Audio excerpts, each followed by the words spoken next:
menjelaskan tentang dinamika dan tantangan Pancasila sebagai sistem filsafat. Dinamika dan tantangan Pancasila sebagai sistem filsafat. Filsafat adalah ilmu yang mengkaji hakikat segala sesuatu. Hakikat segala sesuatu berarti kebenaran terdalam, kebenaran fundamental, atau kebenaran hakiki. Dalam kajian epistemologi, Pancasila sebagai sistem filsafat dimaksudkan sebagai upaya untuk mencari hakikat Pancasila sebagai suatu sistem pengetahuan. Pancasila sebagai sistem filsafat mengalami dinamika sebagai berikut. Yang pertama, pada era pemerintahan Soekarno.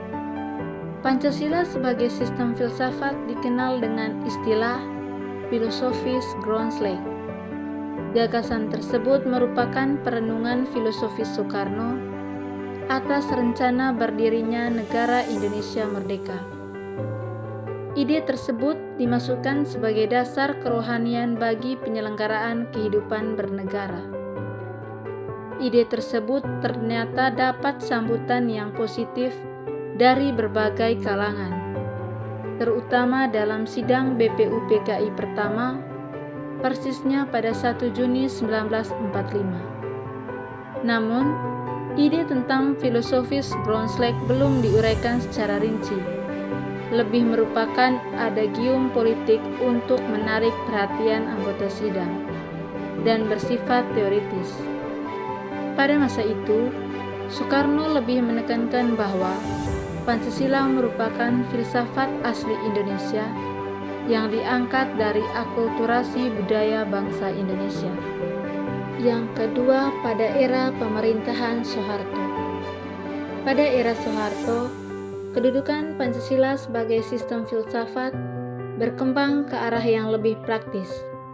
Dalam hal ini, istilah yang lebih tepat adalah Weltanschauung. Artinya, filsafat Pancasila tidak hanya bertujuan mencari kebenaran dan kebijaksanaan, tetapi juga digunakan sebagai pedoman hidup sehari-hari. Atas dasar inilah, Soeharto mengembangkan sistem filsafat Pancasila menjadi penataran P4.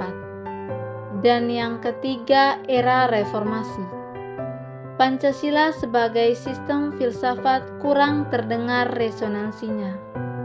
Namun, Pancasila sebagai sistem filsafat bergema dalam wacana akademik, termasuk kritik dan renungan yang dilontarkan oleh Habibie dalam pidato 1 Juni 2011. Habibie menyatakan bahwa Pancasila seolah-olah tenggelam dalam pusaran sejarah masa lalu yang tidak lagi relevan untuk disertakan dalam dialektika reformasi. Pancasila seolah hilang dari memori kolektif bangsa Indonesia.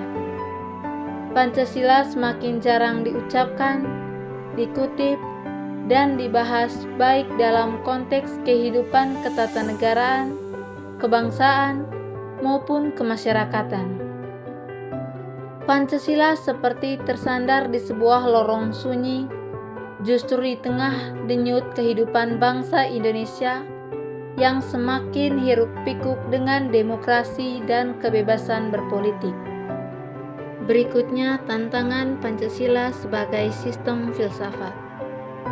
Yang pertama, kapitalisme, yaitu aliran yang meyakini bahwa kebebasan individu pemilik modal untuk mengembangkan usahanya dalam rangka meraih keuntungan sebesar-besarnya merupakan upaya untuk menyejahterakan masyarakat. Salah satu bentuk tantangan kapitalisme terhadap Pancasila sebagai sistem filsafat ialah meletakkan kebebasan individu secara berlebihan sehingga dapat menimbulkan berbagai dampak negatif seperti monopoli, gaya hidup konsumerisme, dan lain sebagainya. Yang kedua, komunisme. Komunisme adalah sebuah paham yang muncul sebagai reaksi atas perkembangan kapitalisme sebagai produk masyarakat liberal. Komunisme merupakan aliran yang meyakini bahwa kepemilikan modal dikuasai oleh negara untuk kemakmuran rakyat secara merata. Salah satu bentuk tantangan komunisme terhadap Pancasila sebagai sistem filsafat ialah dominasi negara yang berlebihan sehingga dapat menghilangkan peran rakyat dalam kehidupan bernegara.